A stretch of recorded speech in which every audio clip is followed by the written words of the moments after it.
Переходим к методике «Случайное слово». Как вы считаете, помогают ли случайности в работе над проблемой?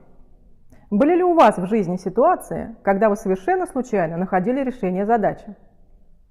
В истории человечества много иллюстраций того, как случайность приводила к открытиям. Так, например, Бенджамин Франклин, американский изобретатель, писатель, политический деятель, изобрел громоотвод, увидев, как отец с сыном запускают на лугу воздушного змея. Одним из основополагающих принципов креативного мышления является использование элемента случайности при выработке новых идей. На первый взгляд это кажется парадоксальным. Каким образом мышление может быть случайным? Случайный импульс может быть оригинальной идеей, уже готовой к применению.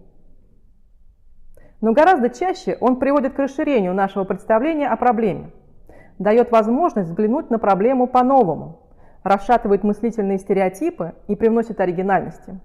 Вы можете и не заметить сиюминутной пользы, а в дальнейшем, при повторном обдумывании проблемы, прийти к нестандартному решению. Поэтому нет плохого или хорошего случайного импульса.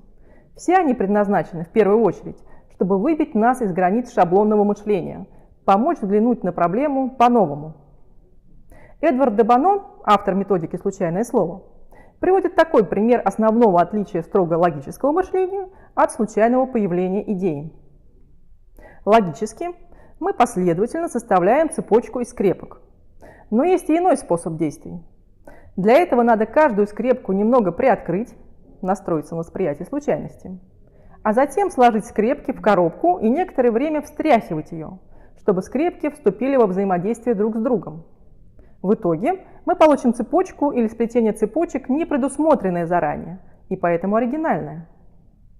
А теперь можно подключить логическое мышление, подправить и изменить цепочки в нужную сторону.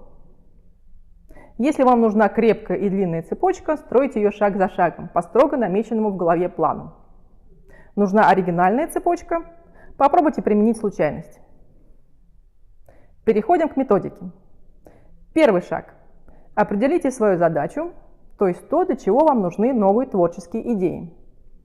Для примера, наша задача – создать концепцию оригинального кафе. Второй шаг. Добавляем элемент случайности. Для этого необходимо выбрать случайное слово. Вы можете просто раскрыть книгу и сыграть в игру. Пятая строчка сверху, второе слово справа. Есть нюанс. Лучше всего работать с существительными, хотя не возбраняется выбирать глаголы и прилагательные. В текстовом приложении к курсу вы найдете лист со списком слов, которые можно использовать при работе с методикой. Предположим, мы случайным образом выбрали слово «лес». Третий шаг. Запишите все ассоциации к этому слову, которые приходят вам в голову. Например, мои ассоциации на слово «лес» – мох, деревья, медведь и так далее. Остановите видео и в течение 3 минут запишите все ассоциации со словом «лес». Четвертый шаг. Используйте наработанные ассоциации для стимулирования новых идей. Ищите связи между ассоциациями и нашей задачей. Например, одна из моих ассоциаций на слово «лес» – духи, и я буду искать связи между этим словом и концепцией оригинального кафе. Остановите видео и в течение 5 минут запишите все идеи на основе ассоциаций для создания концепции оригинального кафе. Итак, у меня возникла идея кафе-кондитерской, совмещенной с магазином парфюмерии. Пирожные в этом кафе названы в честь знаменитых духов, а посетители имеют возможность создавать собственные духи на мастер-классах. Что получилось у вас? Я уверена, что вам удалось наработать интереснейшие идеи. Что мы получаем в результате работы с этой техникой?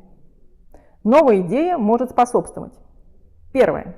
Решить данную проблему. Второе. Предложить улучшение или упрощение процесса. Третье. Привести к другой идее. Четвертое.